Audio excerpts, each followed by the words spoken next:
जयपुर में sleeper bus में आग लगने की दर्दनाक घटना ने कई परिवारों को उजाड़ दिया।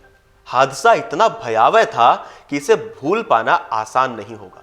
हादसे में कई लोगों की जान चली गई। शुक्रवार यानी 20 दिसंबर की सुबह एलपीजी टैंकर में हुआ धमाका इतना भयावह था कि 200 फीट ऊंची आग की लपटें उठने लगीं। आसपास मौजूद लोगों को बचाने का मौका तक नहीं मिल पाया। आसमान में उड़ते पक्षी तक झुलस गए। सब कुछ इतनी जल्दी हुआ कि एक बाइक सवार का हेलमेट चेहरे से चिपक कर ही रह गया। चश्मदीदों ने बताया कि एलपीजी टैंकर में लगी आग 1 किलोमीटर दूर से देखी जा सकती थी। पास से गुजर रही कई दर्जन गाड़ियां लपटों की चपेट में आ गई।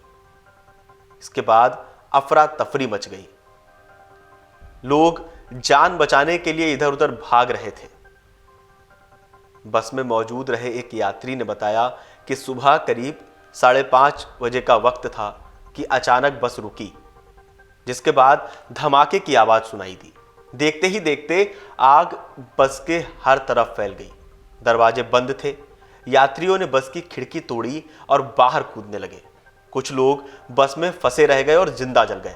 मैं भी यहाँ पे 10 मिनट की दूरी पे पहुँचा था ताकि एक बहुत बड़ा ब्लास्ट हुआ। हम भागते हुए आए। 4 लोगों को मैंने वीडियो भी बनाया था। 4 लोगों को हमने निकाला। तब तक 5:25 पे मैंने 112 पे कॉल कर दिया था।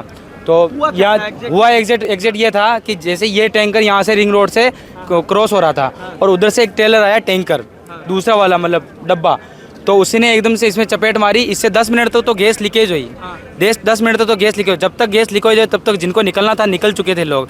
लेकिन जैसे ही चिंगारी उठी और एकदम से ब्लास्ट हुआ तो भागते भागते लोग आग की चपेटों में आए और कुछ लोग जो भी थे अंदर थे उनके साथ ऐसा हुआ।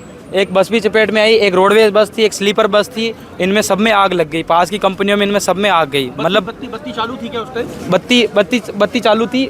बत्ती चालू थी। तो बत्ती पे कुछ लोग इंतजार कर रहे थे। वहाँ बत्ती पे इंतजार कर रहे थे, लेकिन इतनी गाड़ियाँ नहीं थी। ये तो बाद में आई सब। लेकिन जो टैंकर डब्बा है ना जिसमें इसको टक्कर मारी, वो अपने आप आगे घुस गया और ब्लास्ट हुआ बहुत तगड़ा। और कम से कम 10 मिनट तक तो गैस निकली सर। यही कुछ हुआ सर। क्या हुआ क्या था, आपने देखा क्या कुछ? सर हुआ ये था कि जो ही एक्सीडेंट के धमाके की आवाज़ हुई, यहाँ से 100 मीटर दूर पे मेरा घर है इस होटल के पीछे। तो मैं 3-4 जने हम दौड़ के आए यहाँ पे। तो ये टैंकर के अंदर एकदम आग लगी हुई थी और आग के गोले जगह जगह बिखर रहे थे। उस टाइम कोई गाड़ियाँ जली नहीं थी। गोले मतलब वो जो टुकड़े हाँ जो सर, और कोई भी गाड़ियाँ उस टाइम नहीं जली थी, लेकिन गाड़ियों के ऊपर ये टुकड़े गिर रखे थे।